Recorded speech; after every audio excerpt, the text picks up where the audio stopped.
Hello বন্ধুরা, this is Rafiq Natbar, story teller from Bangladesh.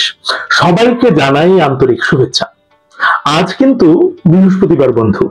প্রতি বৃহস্পতিবারের মতো আজও আপনাদের জন্য নিয়ে এসেছি শব্দের গল্প। হ্যাঁ বন্ধু, বাংলা ভাষায় ব্যবহৃত শব্দের উৎস অনুসন্ধান এবং শব্দের পেছনের গল্প নিয়েই আমার এই ভিডিও। সপ্তাহে অন্তত একদিন শব্দের গল্প নিয়ে আমি আপনাদের সামনে আসার প্রয়াস চালিয়ে যাব। আশা করছি আপনাকে সঙ্গেই পাবো। তাছাড়া শিক্ষার্থীদের জন্য শব্দের গল্পের এই ভিডিওগুলো বিশেষ উপকারী হবে বলেই আমার বিশ্বাস। তাহলে শুরু করা যাক। এখনকার শব্দগুলো বেশ অভিনব। শব্দগুলো ব্যাকরণের নিয়ম মেনে তৈরি হলেও শব্দগুলোর পেছনে ভিন্ন গল্প, ভিন্ন ঘটনা রয়েছে।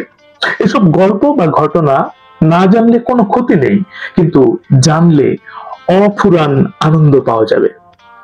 আজকের প্রথম শব্দ তর্জনী। আমাদের হাতের একটি আঙুলের নাম তর্জনী। বৃদ্ধাঙ্গুলি ও মধ্যমার মাঝখানে এর অবস্থান। তর্জনী তর্জনী নামের এই আঙুলটির যেমন দৈহিক উপযোগিতা রয়েছে, তেমনি রয়েছে ভাষিক উপযোগিতা। আমরা প্রায় সব ক্ষেত্রেই মুখের ভাষার সঙ্গে দেহের ভঙ্গি ব্যবহার করে থাকি। মুখের কথার পাশাপাশি দেহের যথার্থ ভঙ্গি যুক্ত হলে কথার মধ্যে যে বার্তা তা পরিপূর্ণভাবে প্রকাশিত হয়। মোট কথা, কথা বলার সঙ্গে দেহ ভঙ্গি যুক্ত না হলে কোনো কথাই ঠিকমতো বলা হয়ে ওঠে না। তর্জনী নিরীহ কোনো আঙুল নয়। অধিকাংশ বাঙালি তর্জন গর্জন করে কথা বলার সময় এই আঙুলটি উঁচিয়ে কথা বলেন, আর এজন্যই এই আঙুলটার নাম হলো তর্জনী। মুখের তর্জন গর্জন এই অঙ্গুলি বাহিত হয়েই সম্পূর্ণরূপে প্রকাশিত হয় বলেই এর নাম তর্জনী। এবার যে শব্দ সেটি হচ্ছে গলগ্রহ। কারো গলগ্রহ হয়ে থাকা বা গলগ্রহ হয়ে পড়ার মধ্যে ভীষণ গ্লানিকর একটা ব্যাপার রয়েছে। যিনি গলগ্রহ হয়ে থাকেন, এই গ্লানির ব্যাপারটা তিনি শুধু অনুভব করতে পারেন। অন্যদিকে তিনি যার গলগ্রহ হয়ে থাকেন সেই ব্যক্তি পান শুধু কষ্ট। গলগ্রহ শব্দের প্রচলিত অর্থ হলো অনিচ্ছা সত্ত্বেও যার ভার নিতে হয় বা ভরণ পোষণের জন্য অপরের উপরে যে নির্ভরশীল থাকে। গলগ্রহ আসলে গলার এক ধরনের যন্ত্রণাদায়ক রোগ। এই রোগের বর্ণনা পাওয়া যায় প্রাচীন ভারতের বিখ্যাত চিকিৎসক সুশ্রুতের লেখায়। গলগ্রহ রোগে কোনো কিছু গলদহন করা অতীব কষ্টকর। পেটে প্রচন্ড ক্ষুধা আছে, কিন্তু গলার যন্ত্রণার জন্য কিছু গেলা সম্ভব হচ্ছে না। এটাই হলো গলগ্রহ রোগের লক্ষণ। তবে গলগ্রহ এখন আর গলাতেই শুধু নেই, মুখের ভাষায় বিশেষ ভঙ্গি হিসাবে এটি ব্যবহৃত হয়। যাকে গ্রহণ করা সম্ভব হচ্ছে না, আবার ত্যাগ করাও সম্ভব না, সেই অবস্থা সৃষ্টিকারী ব্যক্তি গলগ্রহ। জিলাপি বাংলাদেশের জনপ্রিয় এক মিষ্টির নাম জিলাপি। এর জনপ্রিয়তা এতটাই সীমাহীন যে এর আকৃতি বা প্যাঁচটাও বাগধারায় পরিণত হয়েছে। জিলাপি নিঃসন্দেহে একটা সুস্বাদু মিষ্টান্ন। এই মিষ্টি হজম করা কঠিন নয়, কিন্তু যার পেটে জিলাপির প্যাঁচ তাকে হজম করা বেশ কঠিন। শব্দ হিসেবে বাংলা জিলাপির আদিরূপ হলো হিন্দি জলেবি। হিন্দি এই জলেবির জন্ম ফার্সি জলব থেকে। ফার্সি জল শব্দের অর্থ হলো পেঁচিয়ে পেঁচিয়ে চলতে থাকা। যারা জিলাপি তৈরি হতে দেখেছে তারা এই পেঁচিয়ে চলার ব্যাপারটা সহজেই ধরতে পারবে। বলা বাহুল্য, কড়াইয়ের ফুটন্ত তেলে ময়দার গোলার বিচিত্র ভঙ্গির চলা থেকেই হিন্দি জলেবি এবং তা থেকে বাংলা জিলাপির নামকরণ। এবারে শব্দ হাতি।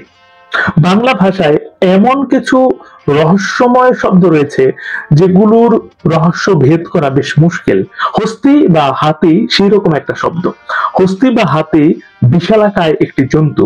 হস্তি বা হাতিকে নিয়ে কোনো রহস্য নেই। রহস্যটা হলো জন্তুটার নাম নিয়ে। জন্তুটার নাম হস্তি বা হাতি হলো কেন, সেটাই রহস্য। বাংলায় হাত এবং হাতি শব্দ এসেছে সংস্কৃত হস্ত থেকে।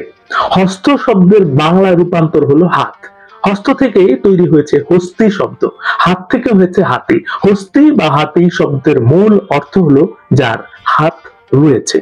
ব্যাকরণের নিয়ম মানতে গেলে মানুষেরই নাম হওয়া উচিত ছিল হস্তি বা হাতি, কিন্তু সব জায়গায় ব্যাকরণ খাটে না, তাই মানুষের নাম হাতি হয়নি। পশুকুলে একটি মাত্র জন্তু হাতের সামনের দিকে রয়েছে এক বিশাল সঞ্চালনশীল অঙ্গ, যেটির নাম শুঁড়। হাতির এই শুঁড় প্রায় মানুষের হাতের মতোই কাজ করে। মানুষ একদা হাতির শুঁড়ের বিচিত্র কর্মকাণ্ড দেখে চমৎকৃত হয়েছিল এবং সম্ভবত সেজন্যই নিজের সম্পর্কে প্রযোজ্য শব্দ জন্তুটিকে দান করে দেয়, ফলে জন্তুটির নাম হয় হস্তি বা হাতি। এবারে শব্দ লেজে গোবরে। অত্যন্ত অকর্মণ্যতার পরিচয় দিয়ে নাকাল হওয়ার অবস্থাকে বলা হয় লেজে গোবরে অবস্থা। এটি বিশিষ্টাত্মক একটি বাক্যাংশ বা বাগধারা, যা আমাদের মুখের কথায় অহরহ ব্যবহৃত হয়। লেজে গোবরে অবস্থা হয়, আবার কোন ব্যাপারকে লেজে গোবরে করে ফেলাও হয়।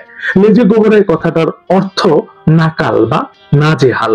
বিষম বিপাকে পড়লে মানুষের লেজে গোবরে অবস্থা হয়, আবার বিপাকে পড়া অবস্থায়ও লেজে গোবরে করে ফেলে মানুষ। যে পরিস্থিতি থেকে লেজে গোবরে বাগধারাটি আমাদের ভাষায় এসেছে তা মোটেও কোনো দর্শনীয় পরিস্থিতি নয়। লেজে গোবরে কথাটা এসেছে আকস্মিক ভয়ে সন্ত্রস্ত গরুর নিরুপায় কর্মকাণ্ড থেকে। গরু ভীষণ ভয় পেলে লেজ না তুলে গোবর ত্যাগ করে। গোবর মাখা লেজে তখন যে অবস্থা হয় সেটাই মানুষের লেজে গোবরে অবস্থার ইতিহাস। বন্ধু, আজকের শেষ শব্দ তিনকুল। তিনকুলে আর কেউ রইল না বা তিনকুলে আর কেউ নেই, এই ধরনের বাক্য ভঙ্গির সাধারণ অর্থ হলো আত্মীয়হীন, নিরাশ্রয় হয়ে পড়া। আর ব্যুৎপত্তিগত অর্থ হলো তিনটি কুল বা বংশে আর কোনো জীবিত আত্মীয় না থাকা। কুল তিনটি হলো পিতৃকুল, মাতৃকুল ও শ্বশুরকুল। তো প্রিয় বন্ধুরা, শব্দের গল্প আজ এইটুকুই। ভাষা, বিশেষত বাংলা ভাষার প্রতি ভালোবাসা থেকেই আমার এইসব ভিডিও নির্মাণ চেষ্টা। কেমন লাগলো জানালে আমি খুশি হব, আনন্দিত হব। কমেন্ট বক্সে আপনার মূল্যবান মতামত জানাতে পারেন। ভালো লাগলে লাইক, শেয়ার দিতে পারেন, এমনকি ফলো বা সাবস্ক্রাইবও করতে পারেন।